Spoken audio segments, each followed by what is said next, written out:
বন্ধু বান্ধৱীসকল হেঁপাহৰ ৰঙালী বিহুটি আহিয়েই পালেহি ৰঙালীৰ বাবে ব্যাপক প্ৰস্তুতি সমগ্ৰ অসমৰ শিল্পীসকলৰ প্ৰতিগৰাকী শিল্পীয়ে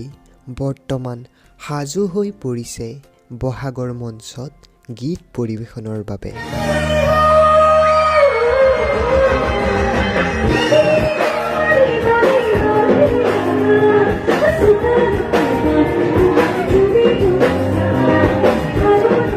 এইবাৰ কোনে ল'ব কিমান মাননি ইতিমধ্যে সকলো শিল্পীৰে মঞ্চ পৰিৱেশনৰ বাবে বুকিং আৰম্ভ হৈছে মনধুলি জানত জোৰা কাছিলে তোমাৰ মৰমৰ সুবাসনিলো এইবাৰ এখন বিহু মঞ্চত কোনে কিমান মাননি ল'ব সেই বিষয়ে জানিবলৈ ভিডিঅ'টো প্ৰথমৰ পৰা শেষলৈকে অলপো স্কিপ নকৰাকৈ চাই থাকিব গতিকে পলম নকৰি মেইন টপিকটোলৈ আগবাঢ়োঁ বন্ধু বান্ধৱীসকল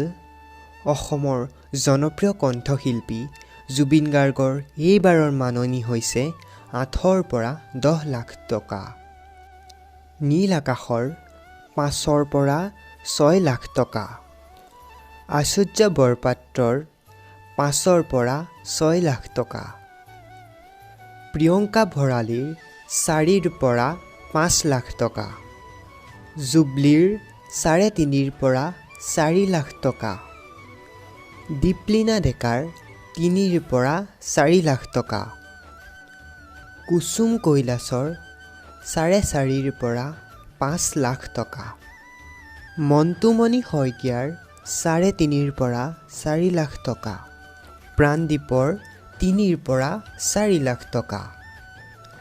ভৃগু কাশ্যপৰ 4ৰ পৰা 5 লাখ টকা ঋষা ভৰদ্বাজৰ 2ৰ পৰা 3.5 লাখ টকা বিপিন চাওডাঙৰ 2.5 লাখৰ পৰা 3 লাখ টকা নীলোৎপল বৰাৰ 2.5 লাখৰ পৰা 3.5 লাখ টকা সুবাসনা দত্তৰ 3ৰ পৰা 4 লাখ টকা শংকুৰাজ কোঁৱৰৰ 4ৰ পৰা 5 লাখ টকা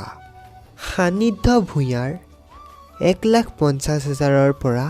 2,50,000 টকা গীতালি দেৱীৰ 2ৰ পৰা 2.5 লাখ টকা নাহিদ আফৰিনৰ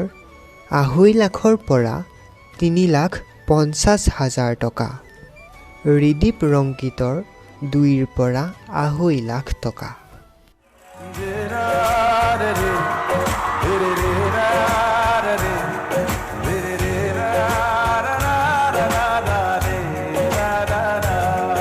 যোৱাটো বছৰৰ দৰে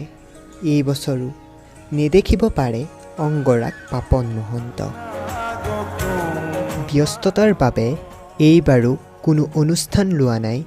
জনপ্ৰিয় কণ্ঠশিল্পীগৰাকীয়ে এটি তথ্য অনুসৰি জানিব পাৰিছোঁ যে এটা অনুষ্ঠান কৰিবলৈ 16 লাখ টকাৰ মাননি ল'ব পাপন মহন্তই এনেদৰেই বিহু মঞ্চত গীত পৰিৱেশনৰ বাবে প্ৰতিগৰাকী জনপ্ৰিয় শিল্পীয়ে নিৰ্ধাৰণ কৰিছে তেওঁলোকৰ নিজা নিজা মাননি বন্ধু বান্ধৱীসকল ভিডিঅ'টো ইমানেই আছিল আপোনাৰ ফেভাৰেট ছিংগাৰগৰাকী কোন হয় তলত কমেণ্ট কৰিবলৈ নাপাহৰিব যদি ভিডিঅ'টো চাই ভাল পালে তেনেহ'লে লাইক কমেণ্ট শ্বেয়াৰ কৰি দিব আৰু যদি নতুনকৈ আহিছে তেনেহ'লে আমাৰ এই চেনেলটো ছাবস্ক্ৰাইব কৰি কাষতে থকা বেল আইকনটো বজাই দিব ধন্যবাদ